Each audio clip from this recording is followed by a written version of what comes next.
kisah Nabi Idris naik ke langit. Nabi Idris alaihi salam adalah seorang nabi yang Allah puji akan sifat pembenaran yang sempurna, mempunyai ilmu yang sempurna, keyakinan yang kokoh, dan banyaknya amal saleh. Allah Subhanahu wa Ta'ala juga mengangkat namanya ke seluruh penjuru alam, serta Allah angkat kedudukannya di antara makhluk yang dekat dengannya, sallallahu alaihi wasallam. Demikianlah komentar Syekh As-Sa'di dalam menafsirkan surat Maryam ayat 56 hingga 57. Dalam Al-Quran dan Sunnah, tidaklah terlalu panjang lebar cerita akan Nabi Idris alaihi salam. Dalam Al-Quran, hanya 3 ayat yang menyebut langsung tentangnya, di antaranya. Dan ingatlah apa di dalam Alkitab tentang Nabi Idris. Dia adalah seorang yang sangat pembenar, lagi seorang nabi. Quran, Surat Maryam, ayat 56. Dan kami telah mengangkatnya ke tempat yang tinggi. Quran, Surat Maryam, ayat 56 hingga 57. Mujahid menjelaskan tentang ayat tersebut bahwa Nabi Idris alaihi salam diangkat ke langit dalam keadaan tidak mati seperti Nabi Isa alaihi salam. Tafsir At-Tabari dengan sanad yang sahih. Ada riwayat lain yang menjelaskan bahwa dia diangkat malaikat ke langit. Kemudian datanglah malaikat maut mencabut nyawanya di sana. Wallahu a'lam. Nabi Idris alaihi salam bertemu Rasulullah sallallahu alaihi wasallam di langit yang keempat saat peristiwa Mi'raj. Hal ini menunjukkan bahwa Allah Subhanahu wa Ta'ala menempatkan kedudukannya pada derajat yang tinggi di antara para nabi lainnya. Firman Allah Subhanahu wa Ta'ala dalam ayat yang lain, dan Nabi Ismail, Nabi Idris, Nabi Dzulkifli, mereka termasuk orang-orang yang sabar. Quran, Surat Al-Anbiya, ayat 85. Demikian juga Rasulullah sallallahu alaihi wasallam menyebutkan dalam hadis sesuatu yang mengisyaratkan tentang sifat Nabi Idris alaihi salam. Beliau bersabda, adalah seorang nabi dari para nabi yang menggaris nasib. Maka barang siapa yang mampu melakukannya dengan bekal ilmu yang pasti dan mencocoki, maka hal itu boleh baginya. Hadis riwayat Muslim. Sebagian ahli ilmu mengatakan bahwa nabi yang dimaksud dalam hadis di atas adalah Nabi Idris alaihi salam. Imam Nawawi menjelaskan tentang hadis ini. Maksud yang sesungguhnya, menggaris nasib itu hukumnya haram, dikarenakan hal itu tidaklah dilakukan, kecuali dengan syarat harus dengan ilmu yang pasti dan mencocoki, dan tidak ada bagi kita. Adapun Rasulullah sallallahu alaihi wasallam tidak menyebutkan hukumnya, supaya tidak salah tafsir bahwa apa yang dilakukan Nabi tersebut haram, karena memang Nabi tersebut punya ilmunya, sehingga boleh melakukannya. Adapun kita tidak punya ilmu tentangnya. Syarah Muslim. Kapan masa hidup Nabi Idris alaihi salam? Terjadi perbedaan yang mendasar tentang riwayat Nabi Idris alaihi salam.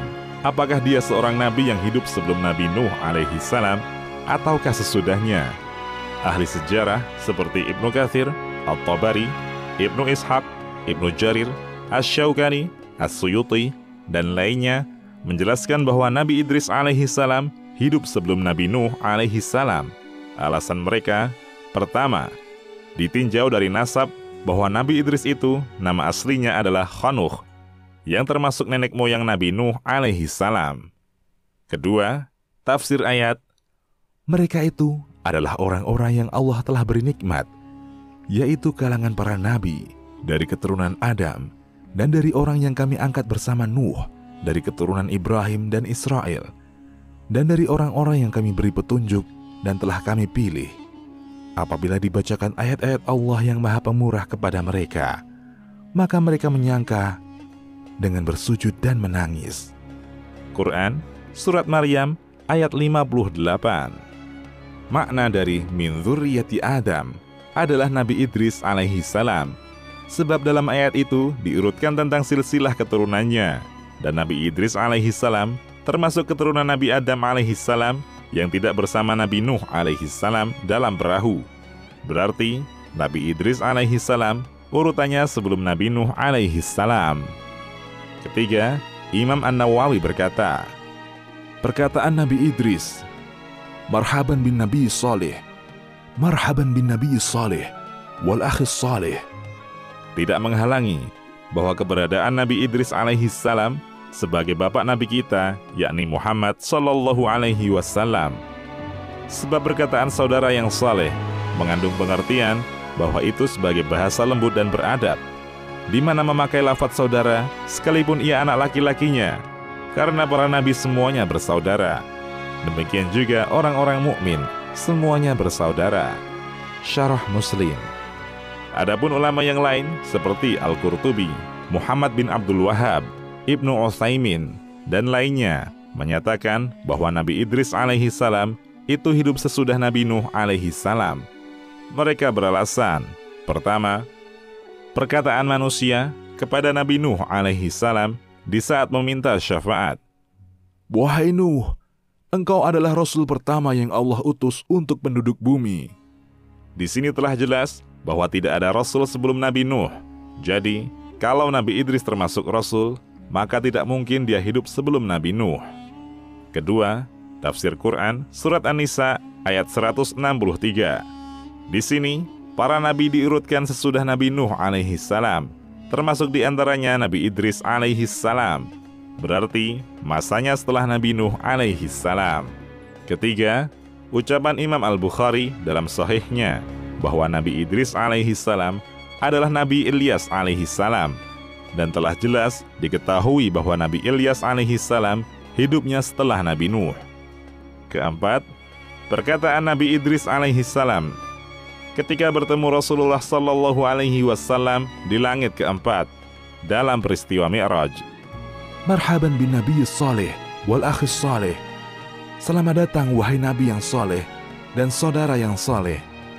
Kalau Nabi Idris alaihi salam hidup sebelum Nabi Nuh alaihi salam, tentu saja ia akan mengatakan, Marhaban bin Nabi salih wa bani salih. Selamat datang wahai Nabi yang saleh dan anak yang saleh. Sebagaimana ucapan Nabi Adam dan Nabi Ibrahim alaihi salam. Ada lagi pendapat yang tidak memihak, di antaranya adalah, pertama, Ibnu Hajar berkata, pengertian bahwa Nabi Nuh sebagai Rasul yang pertama itu berkaitan dengan penduduk bumi. Sebab di zaman Nabi Adam, tidak ada penghuni di bumi ini, melainkan keluarganya saja. Jadi, kerasulan Nabi Adam ibarat pendidikan untuk anak-anaknya. Juga mengandung pengertian bahwa kerasulan Nabi Nuh itu untuk anak-anaknya dan selainnya yang sudah menyebar di beberapa daerah. Adapun Nabi Adam, kerasulannya hanya terbatas pada anak-anaknya, dan mereka dalam satu daerah saja. Adapun tentang Nabi Idris terjadi masalah karena keberadaannya sebelum atau sesudah Nabi Nuh diperselisihkan. Fathul Bari. Kedua, Al-Qadhi Iyad berkata, bila Nabi Idris itu adalah Nabi Ilyas dari Bani Israel, maka berarti ia hidup sesudah Nabi Nuh alaihi salam, sehingga benarlah bahwa Nabi Nuh adalah seorang nabi dan rasul yang pertama, dan Nabi Idris pun juga seorang nabi dan rasul. Adapun Nabi Adam dan anaknya Syith, sekalipun juga seorang rasul, tetapi hanya terbatas pada anak-anaknya dan keluarganya. Mengingat saat itu belum ada orang kafir, keduanya mengajarkan iman dan taat kepada Allah Ta'ala. Lain lagi dengan Nabi Nuh. Ia diutus kepada orang-orang kafir yang sudah mulai ada di bumi. Dan inilah barangkali pendapat yang lebih dekat, bahwa Nabi Adam dan Idris alaihi salam keduanya bukanlah seorang rasul, melainkan keduanya nabi. Syarah Muslim oleh Imam An-Nawawi. Demikian, wallahu a'lam.